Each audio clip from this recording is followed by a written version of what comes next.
Emily sat with tears streaming down her face, replaying the moment her daughter, Amelia, was taken away on a bus that never brought her back. That awful day had begun with a familiar argument with her husband, Rich, a man who blamed her for everything, whether she deserved it or not. Emily blamed herself too. If only I hadn't argued. If only I hadn't left. If only I hadn't endured Rich's cruelty. Maybe her daughter would still be in her arms. Now Emily lived consumed by regret, grief, and exhaustion.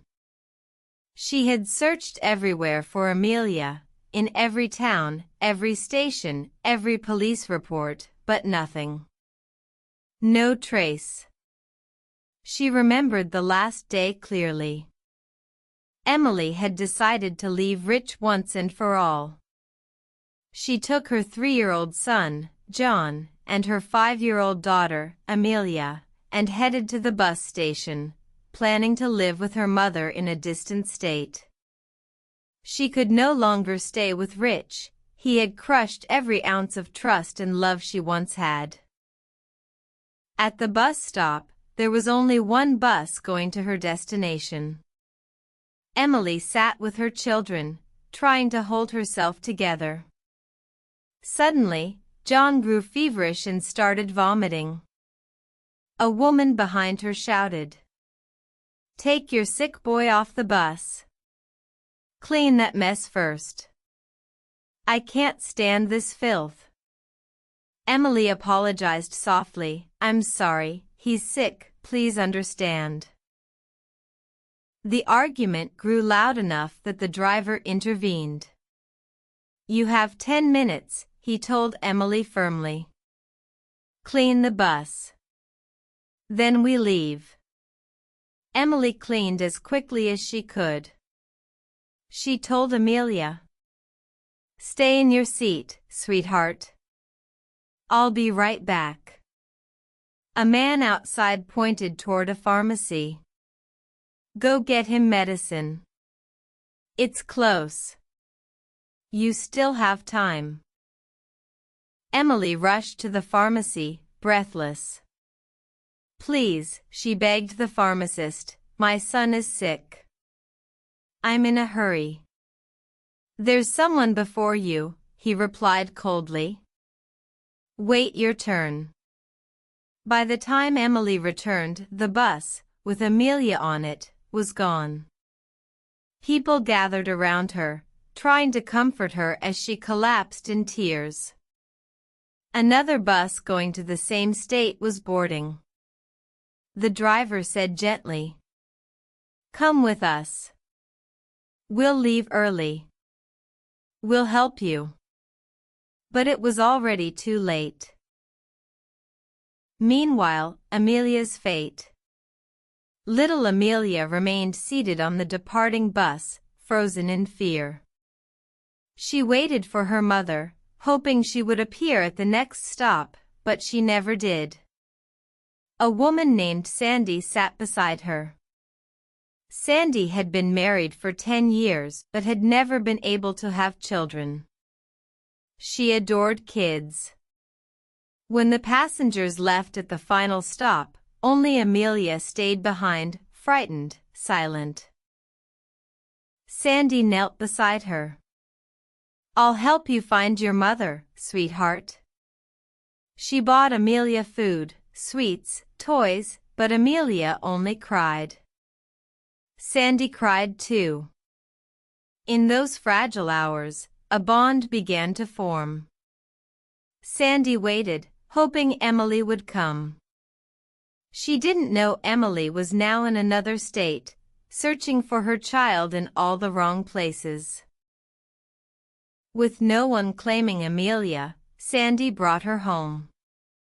She cared for her, loved her, and treated her as the daughter she had prayed for. She enrolled her in school, walked her to class every morning, stood waiting at the gate every afternoon, and built her life around the little girl who had unexpectedly become her world. Years passed. Amelia grew up. She was talented, blessed with a beautiful singing voice. In her first year of university, she joined a music band. Sandy moved to the city to support her, bought her a car, and even opened a music production company for her. Amelia rose to fame quickly, becoming known across the country. To Sandy, she wasn't just a blessing, she was her entire life. The day destiny opened the door. One evening, after a big concert, a woman tried to approach Amelia backstage. Security blocked her. But Sandy saw her face and froze. The resemblance was undeniable. It was Emily. Sandy panicked and left with Amelia, afraid of what fate might demand from her. A few days later, the doorbell rang. Sandy opened it, and her heart dropped. Emily stood there, trembling. "I have a daughter I lost for so many years," she whispered. "She is with you. Please, let me hold her. I have dreamed of this moment." Sandy's eyes filled with tears, but her voice was firm.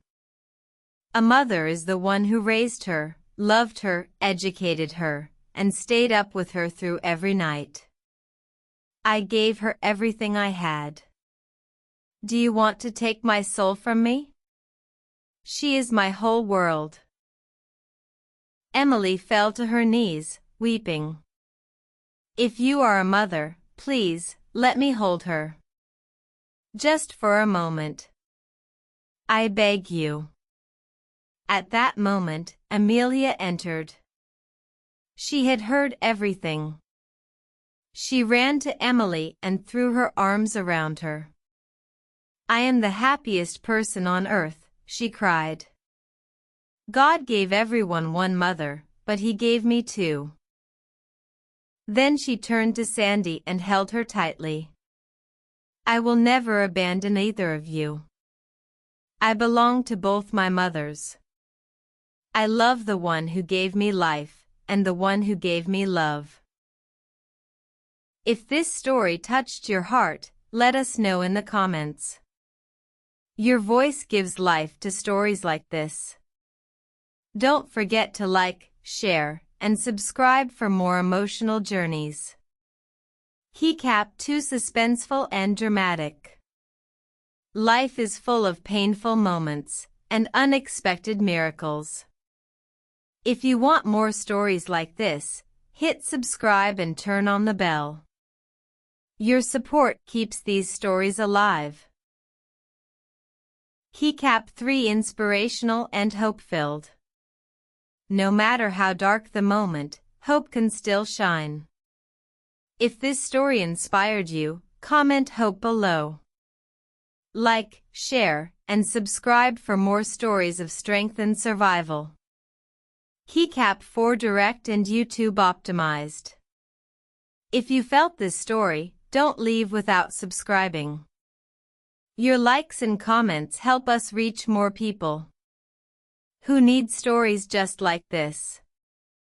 Keycap 5 Short, powerful, and viral style. Moved by this story? Tap like. Share the hope. Subscribe for more.